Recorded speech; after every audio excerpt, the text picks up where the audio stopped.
Good morning po sa lahat. Kumusta po ang lahat? Kumusta po yung ating mga nararamdaman na naman sa ngayon? Kumusta po? Ako ito, lutang pa rin. Excuse me po.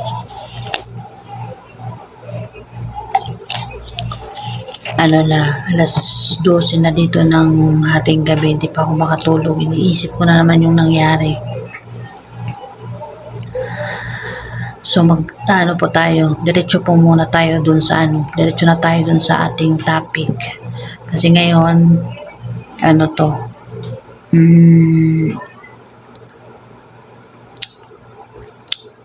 diretso na tayo dun sa ang nangyari kanina na naman ulit. So ngayon, kasi napapaisip na naman ako at bakit na naman sinabi na naman ito sa publiko na samantalang nananahimik naman na yung lahat, di ba? Nananahimik na tayo bakit inungkat na naman? Di ba nalala niyo po, si Sir Paul mismo ang nagsabi na hindi na niya uungkatin, kumbaga doon na private na lahat. Bakit naman ngayon nag-umpisa na naman na samantalang nakamove on na tayo ng konti di po ba? Balik na naman tayo sa umpisa. Bakit binuksan na naman yung topic na yun? Sabi, hindi na naman natin ito matanggap sa ating mga sarili-sarili. Binabasa ko dyan po yung mga nyo kanina, yung mga comment nyo. Parang iisa lang ang natin ang saloobin. Although mayroon naman nakahalo dyan supporter doon sa kabila, iniisip pa nila din talaga yung kanilang sinusuportahan. Hindi nila iniisip na yung kabila nananahimik naman, wala namang sinasabi. Tapos kung ano-anong mga sinasabi nila, hindi nga nagsasalita yung tao hindi nga kayang ipagtanggol yung sarili niya kahit inaano na siya masyado na yung sa kanya. Di man natin alam kung ano yung kasalanan talaga ng tao kasi hindi naman nila sinasabi kung ano talaga, di ba? So tayo, nag-iisip lang tayo kung ano pa talaga yung kasalanan niya, ganun ba talaga kalaki para ganun, anong tawag niyan? Para ibaliwala siya, di ba? Parang kung mahal mo yung isang tao, parang hindi naman yata kayang itsapuera ka na lang ng ang pantamang term doon, itsapuera ka na lang ng ganun lang kadali, di ba? Parang ang hirap matanggap ba? Parang tayo na nagsusuporta, parang hirap tayo usad doon sa sitwasyon. Parang hindi man din kasi ni Sir Paul iniisip yung mga nararamdaman ng mga supporter ni Krishna. Hindi lang si Krishna yung yung nasasaktan, tayo man din. Ang hirap makalabas sa sitwasyon. Hindi lang si Krishna, kung tayo nga grabe yung sakit na nararamdaman natin, what more pa si Krishna, di ba? Ay Diyos ko Lord, parang iniisip ko nakalimutan na ng tao kasi nagpunta na nga sila doon. Tapos ngayon balik na naman. Ay naku, kayo po ano po masasabi ninyo? Tama ba na nagsalita na naman uli si Sir Paul sa public? Di po ba? Kayo po ano pong magiging opinion nyo dyan? Basta para sa akin hindi maganda na naman. Kasi hindi na lang si Krishna yung nasasaktan. Siyempre, tayo din ang mga supporter. Meron nga dyan yung ako na lang sa sarili ko na lang yung maghapon simula nung napanood ko yung video. Ay Diyos ko, nagtatrabaho ako para akong lutang. Iniisip ko ba? Kasi di ba, hindi talaga ako kasi bago sila pumunta ng ng Mindoro, ang saya-saya pa naman nila, di ba? Tapos bigla lang ng pag-uwi nila ng ganun na ang nangyari. kagulo-gulo na sila.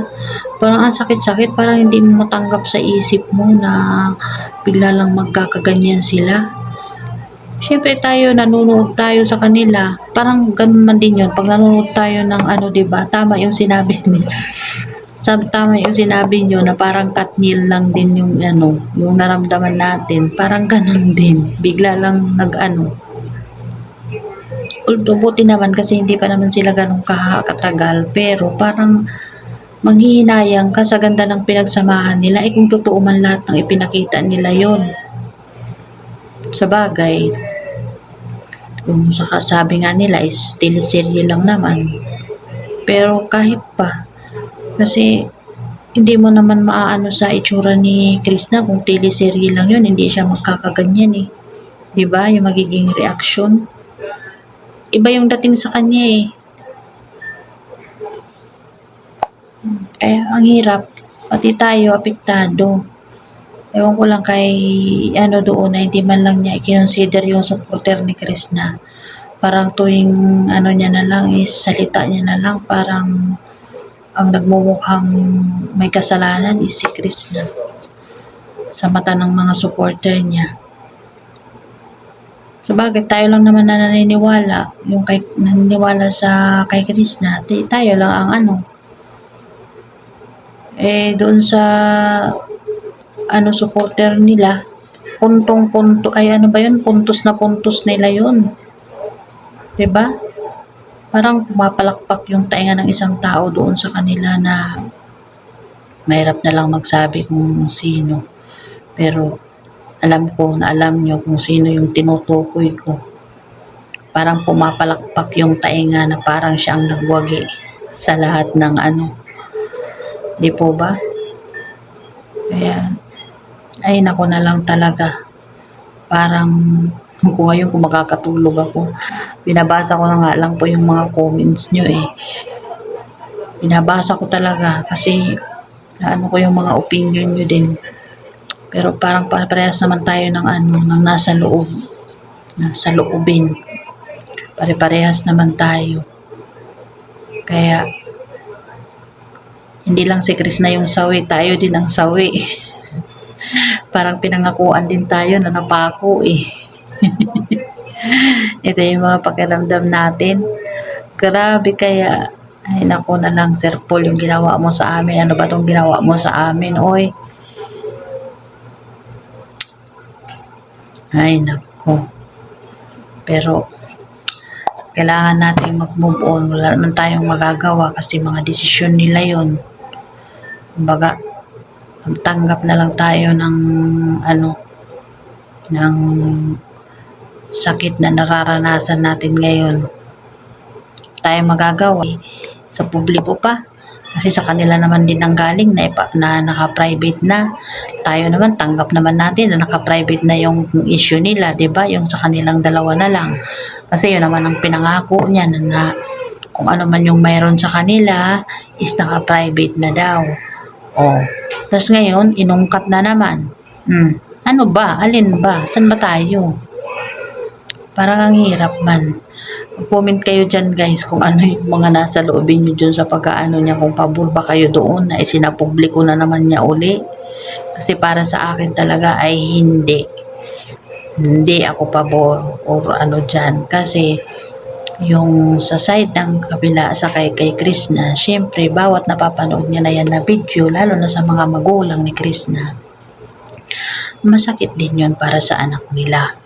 So wala silang nagagawa kasi ano eh, kumbaga tumatanaw sila ng utang na loob. Yung utang na loob na yan, dyan talaga yan nag-ano eh. Dyan sila nadadali. 'Di ba? Kasi dahil sa utang na loob, napipilitan silang manahimik, wala. Kahit gusto man nilang magsalita, gusto nilang lumaban, pero hindi nila nagagawa kasi dahil dyan sa utang na loob na yan. 'Di ba? Ano 'yun? 'Yun kapalit ng pagpo-promote ni Sir Paul sa channel ng dalawang magkapatid ay yun na. Yun na ba? Nasabi niya na panoorin na lang yung mga channel yung mag-sister. Yun ba? magbukas na naman ng ano. Ay naku, tas ngayon si Sina naman at tayo na naman yung gumagawa-gawa ng issue. Wala naman tong issue, yung sa atin lang, bakit na naman nagsalita na samantalang sinabi naman na naka-private.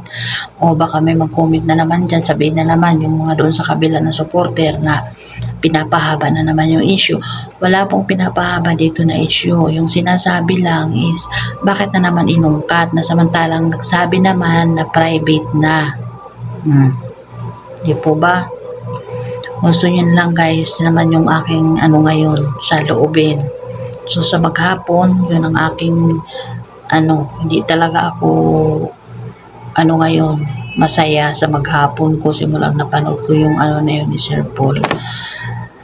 So ano, magandang umaga na lang sa ating lahat dyan sa Pilipinas. Umaga na dyan sa inyo, dito sa amin ating gabi pa lang.